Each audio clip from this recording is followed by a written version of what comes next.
கிறிஸ்துவுக்குள் பிரியமானவர்களே, இந்த நாளுக்கான தினசரி தியான வசனம் மத்தேயு எழுதின சுவிசேஷம் 13வது அதிகாரம் 5வது வசனம். மத்தேயு 13:5. Matthew 13:5. சில விதை அதிக மண்ணில்லாத கற்பாறை இடங்களில் விழுந்தது.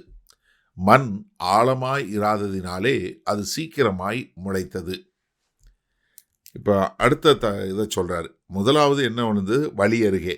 அது ரொம்ப கடினமான பகுதி. ஏன்னா மக்கள் நடந்து அது என்ன கடினமாக இருந்தது.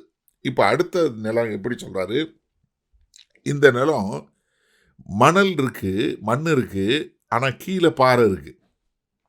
அதாவது ரொம்ப இப்போ நீங்கள் அந்த நாட்களில் இஸ்ரவேல் தேசம் முழுவதும் மலையும் கல்லும் உள்ள தேசம்.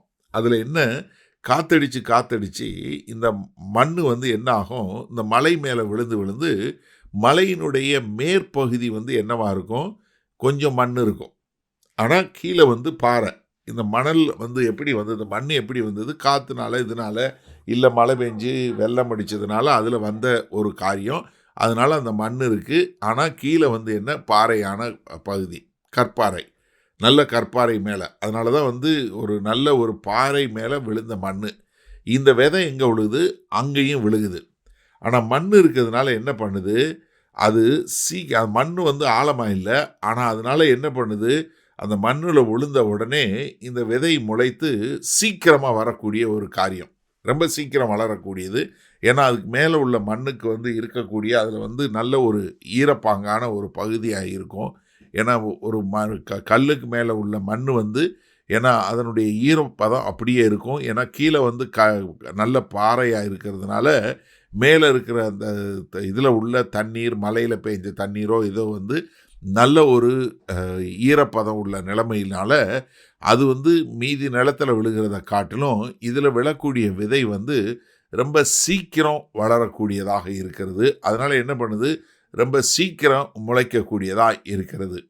இப்போ நீங்கள் ஒரு விதை விதைச்சிங்கன்னா ஒவ்வொரு இதுக்கும் என்ன, ஒரு சிலர் நிலத்தை விழுவாங்க, அதுக்கப்புறம் இல்லை தண்ணி பாய்ச்ச வேண்டியிருக்கும், இதெல்லாம் பண்ண வேண்டியிருக்கும். அப்போ தான் என்ன பண்ணும், அந்த விதை பூமி கீழே போகும், அதுக்கப்புறம் தண்ணி பட்டு அதுக்கப்புறம் அது வளரக்கூடிய காரியம். ஆனால் இங்கே என்னென்னா, இந்த கற்பாறைக்கு மேலே ஒரு கொஞ்சம் மண் இருக்கிறதுனால அந்த மண்ணின் மேலே விழுகும்போது அதுக்கு என்ன ஆகுது, அந்த கற்பாறை மேலே பக்கத்தில் இருக்கிற அந்த மண் நல்ல ஈரப்பதத்தோடு நல்லா இருக்கிறதுனால ரொம்ப சீக்கிரம், ஆனால் உள்ளுக்குள்ளேயோ பயங்கரமான கடினமான ஒரு கற்பாறை.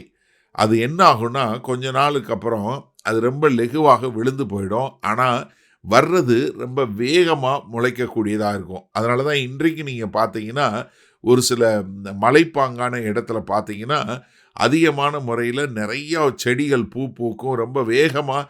அதாவது ஒரு கால சூழ்நிலை வருவதற்கு முன்பாகவே, ஏன்னா இப்போ ஒரு சீசன் தொடங்குவதற்கு முன்பாக அங்கே ரொம்ப வேகமாக வளரக்கூடிய ஒரு காரியத்தை நம்ம காண முடிகிறது. சரி, இந்த நாளில் இந்த வசனத்தை நம்ம எப்படி எடுத்துக்கொள்வது? அதாவது இங்கே என்ன சொல்கிறாரு, அவங்களுக்கு எல்லாருக்கும் தெரிஞ்ச ஒரு காரியம்தான். என்ன, கற்பாறை உள்ள ஒரு காரியம், அதுக்கு மேலே இருக்கிற மண் ரொம்ப சீக்கிரம் விதை முளைக்கும்.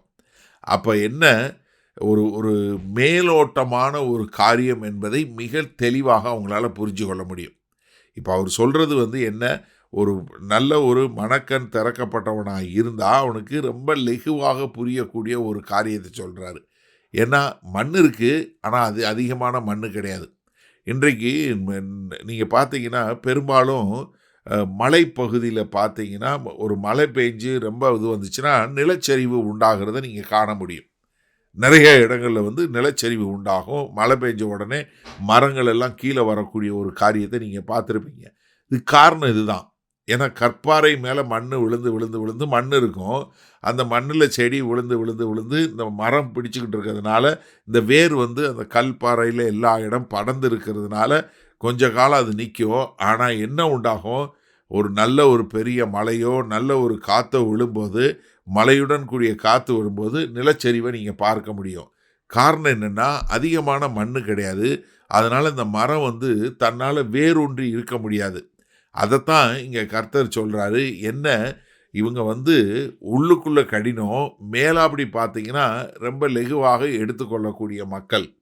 என்று சொல்லக்கூடிய ஒரு அடையாளம். அதனால தான் இங்கே கர்த்தர் என்ன சொல்கிறாரு, என்ன மேலாப்படி கொஞ்சம் மண் இருக்குது, ஆனால் உள்ளுக்குள்ளே ரொம்ப கடினமானது இருக்குது.